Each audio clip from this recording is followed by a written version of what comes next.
I've heard about the reading program at Greystone School and I think it's something we should do here. I'm not losing time with my kid for a ridiculous detention. Great fundraiser last week. How about we go another one next month?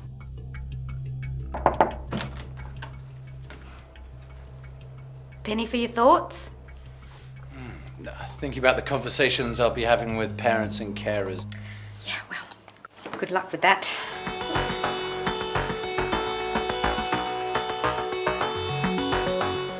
So if you could please call Tanya James, Year 8 Coordinator. Let me guess. Abigail's dad?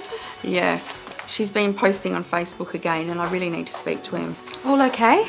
Well, no, not really. Abigail's been posting on Facebook again, really awful stuff that's causing a lot of problems with the other girls. Yeah, right. So I was going to try and catch her father when he picks her up from netball practice tomorrow night and make a meeting then. Yeah. Okay, this sounds like something that Dimitri would like to be involved in, so I'm going to get in touch and see if he can sit in, okay? Sorry to interrupt, Dimitri. Miss Khan is here. She wants to talk about Tariq's detention for not doing his homework. Now, she hasn't made an appointment. How do you want me to handle it? Okay.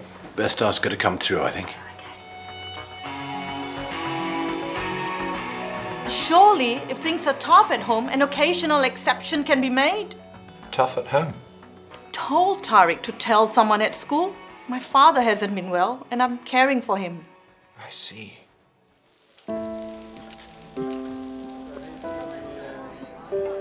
Do we know why they don't seem to attend school events anymore?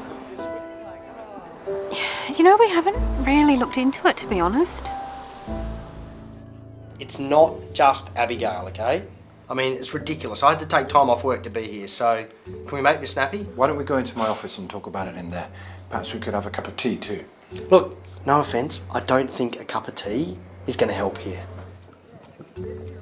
No, I mean, I've certainly noticed that Tariq hasn't been himself lately. It's not like him to not do his homework. Yeah, his mother said that they're having quite a few difficulties at home. Right. You think maybe I should have phoned home and... Well, I think it's always best to get in there early with these things.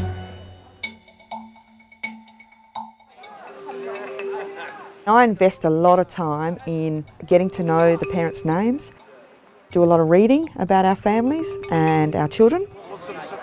There's a lot of time and effort spent on the individual needs of students, but as school leaders we also need to consider what are the individual needs of our families and our parents. So what's the parent-carer satisfaction survey told us? Oh, look, there's been lots of really good feedback, which is great. And then there's been a lot of other comments.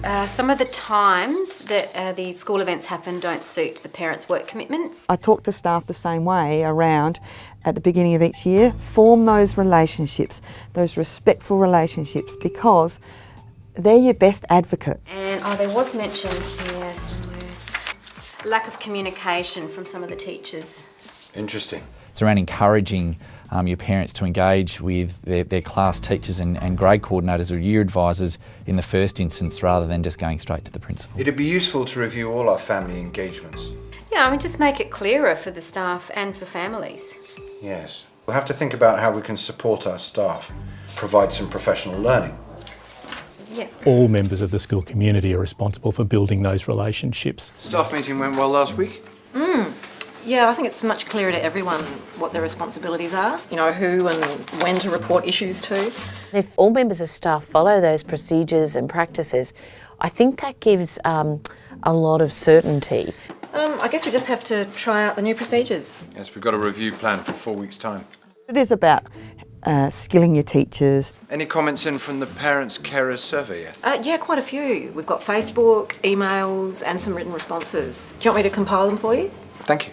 What we need to do is guide staff early in their career about how to communicate effectively with others, and that includes parents. And so how do you feel family engagement is going to fit in with your P&D plan? I wouldn't describe myself as being 100% confident in dealing with families, but I'll be happy to get into the standards. Taking a whole school approach to that community building perspective is important, whether it's about running targeted PL for staff. We're actually going to be focusing on family engagement at the next curriculum day. So in the meantime, how about give Tariq's mum a call? I'd be happy to sit in with you if you like. Yeah, that'll be great. That'd be great. He's a really good kid, and I want to get to the bottom of what's been bothering him. So. By taking the time to sit down and discuss with the parent and use a number of de-escalation strategies, you actually get to the core of the issue, not necessarily the surface issue.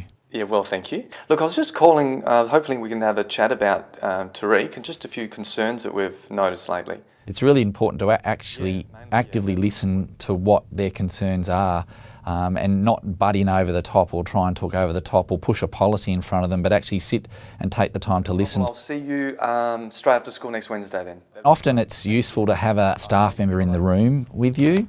They may be taking notes and then can feed back that, you know, at the meeting we agreed to do this, and that you follow through with it. Thank you so much for your help.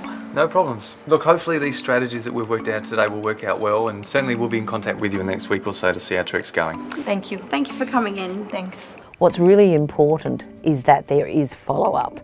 That's absolutely vital. So how's Tariq getting on? Yeah, good. I caught up with him last Thursday. He certainly seems to be a lot happier. It's around nipping those early issues in the bud, and it's about having the structures in place to enable that to happen. As the staff skills build and their confidence builds, you then can step back that little bit. I'm sure that Dimitri will be really pleased to hear that. Great work. Yeah, thanks. Yeah.